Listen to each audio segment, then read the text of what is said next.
The book I read was Dear John by Nicholas Sparks. Nicholas Sparks was born in Nebraska in 1965. He graduated his local high school as valedictorian and was then enrolled into the University of Notre Dame on a full track and field scholarship. Sparks began writing novels in 1985 after his mother kept persuading him to do so. His two very first novels, The Passing and The Royal Murders, were completed, but they were never published. After almost 30 years of writing, Sparks published 19 novels. 17 of the 19 were romantic novels that made the international bestsellers list. Of the 17, 9 have been or are in the process of being adapted into movies. Dear John, published in 2006, is one of the 9 romantic novels that has been converted into a film. The story begins in the year 2000 in Wilmington, North Carolina, and continues to other places including Lenore, North Carolina, and Germany, all the way until the year 2006. Dear John is told from John Tyree's perspective. John, the protagonist, is a 23-year-old Army buff stationed in Germany. When he is able to come home during his leave, John stays with his father, Mr. Tyree. Mr. Tyree has been the only parent there for John growing up. He is a very down-to-earth, quiet man that has an obsession with collecting coins. The girl John falls in love with, Savannah Lynn Curtis, is a college student from Lenore that is staying in Wilmington for the summer to build houses. Savannah has a very close friend that is down in Wilmington with her for the summer. His name is Tom Whitten. Now here's how the story begins. John Tyree is back home visiting his dad for a 2-week leave in Germany. Unexpectedly, John finds himself falling in love with a girl who days ago was only a stranger, Savannah Lynn Curtis.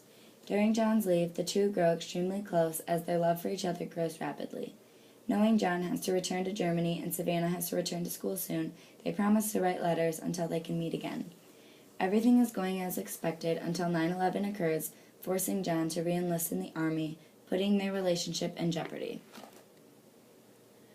Throughout the entire novel, Sparks has many lessons he wants readers to take out of reading his novels. A big one that kept recurring was, when you are struggling with something, look at all the people around you and realize that every single person is struggling with something, and to them, it's just as hard as what you're going through. Sparks 181.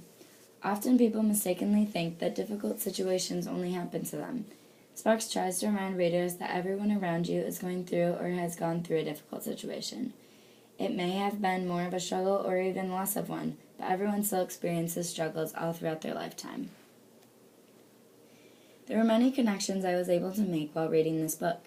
The most obvious one that stuck out to me was the Dear John the movie. Years ago, I remember watching the movie and loving it. It made me decide to pick up this book and read it. The movie was very similar to the book, however, there were some differences as well. For instance, in the book, Savannah gives John a book about autism and Asperger's for his father, while in the movie, she doesn't give John a book. As well as in the book, John keeps Savannah's letters, while in the movie, John burns them. Along with everything else in life, there is always going to be critiques. My biggest critique for Dear John is that the storyline is pretty far-fetched. Sparks is known for his addicting love stories, however, what actually happens in his novels is nothing near what happens in reality. I recommend this book to young adult girls and anyone who likes romantic novels. The novel pulls you in so well that you feel as though you are living the love story. Overall, I would give Dear John a 5 out of 5. I absolutely love this book. Throughout the whole entire story, Sparks made me experience every single feeling the characters were feeling. It felt as though it were me in the book and the storyline was my life. For those that have already read Dear John, similar books include The Notebook by Nicholas Sparks, The Death and Life of Charlie St. Cloud by Ben Sherwood, and Safe Harbor by Danielle Steele. Hope you enjoy.